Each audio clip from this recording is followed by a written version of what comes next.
The Vedic Age, 2500 BCE to 600 BCE. The coming of the Aryans. The Harappan civilization started to stagnate by 1500 BCE. Around this time, the Aryans began to arrive in India. Historians believe that the Aryans were a cultured race of people who lived in Central Asia. As their population grew, they had to move out of their homeland to look for new pastures for their animals and places to live. Some of them migrated to India and came to be known as the Indo-Aryans. The Aryans came to India in stages and gradually settled in the Gangetic plains.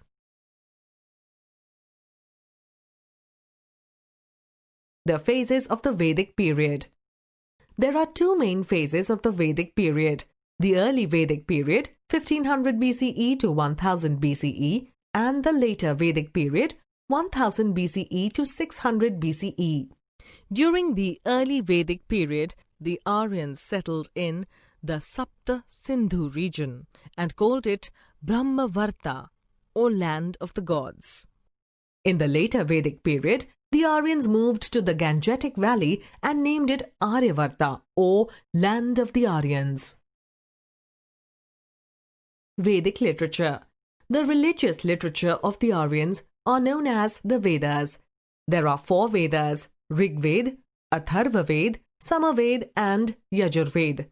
These texts were composed verbally and passed down orally from generation to generation till they were finally written down.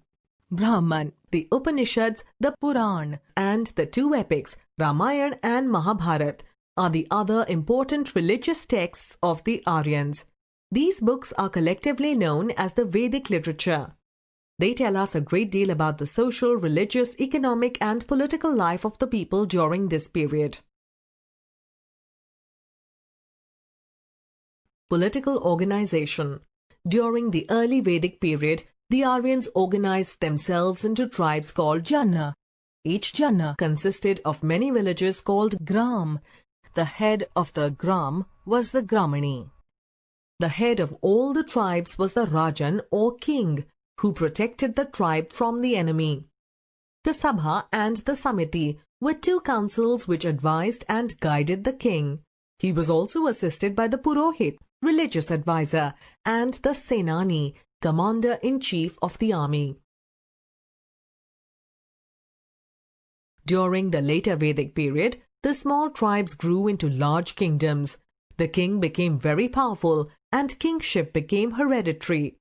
The king was assisted by many officials who were in charge of different departments.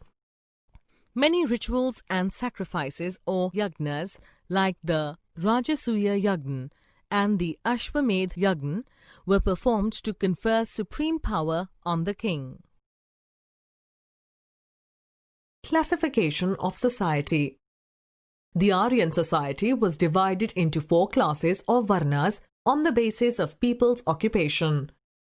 The 4 varnas were Brahmanas, Kshatriyas, Vaishyas, and Shudras. Brahmanas were priests and scholars. Kshatriyas were warriors.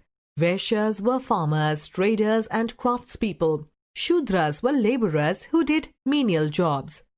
The classification of society into 4 varnas became rigid and hereditary in the later Vedic period. The 4 classes came to be known as castes. One's caste was determined by birth, and a person born in a particular caste could not change his profession or caste.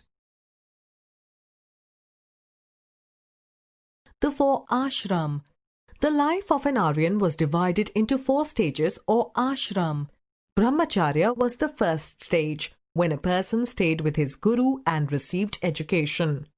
Grihast was the second stage, when a person married and led the life of a householder.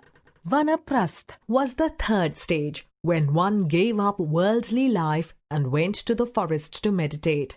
Sannyas was the last stage, when one became an ascetic.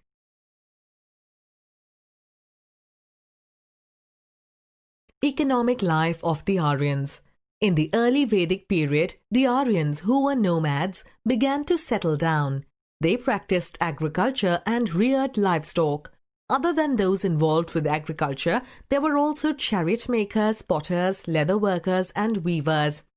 By the later Vedic period, the Aryans led a settled life. Agriculture became their main occupation. They improved their farming implements and became prosperous. The towns and cities grew during this period. Trade developed by the barter system. During this time, many people used painted grey vessels, which have been found in many sites in northern India. Religion. The Aryans used to worship one supreme power who created the universe. They also worshipped the forces of nature in the forms of gods and goddesses. The most important god was Indra, the god of rain and thunder. Other gods were Varuna, the god of water, and Surya, the sun god. During the early Vedic period, there were no idols or temples. They worshipped their gods in the open. The yagnas were performed by the brahmanas and all the family members participated. In the later Vedic period, the earlier gods lost their importance. Brahma, the creator, Shiva, the destroyer, and Vishnu, the preserver, now gained importance. The mode of worship became complex and many elaborate ceremonies and rituals were performed.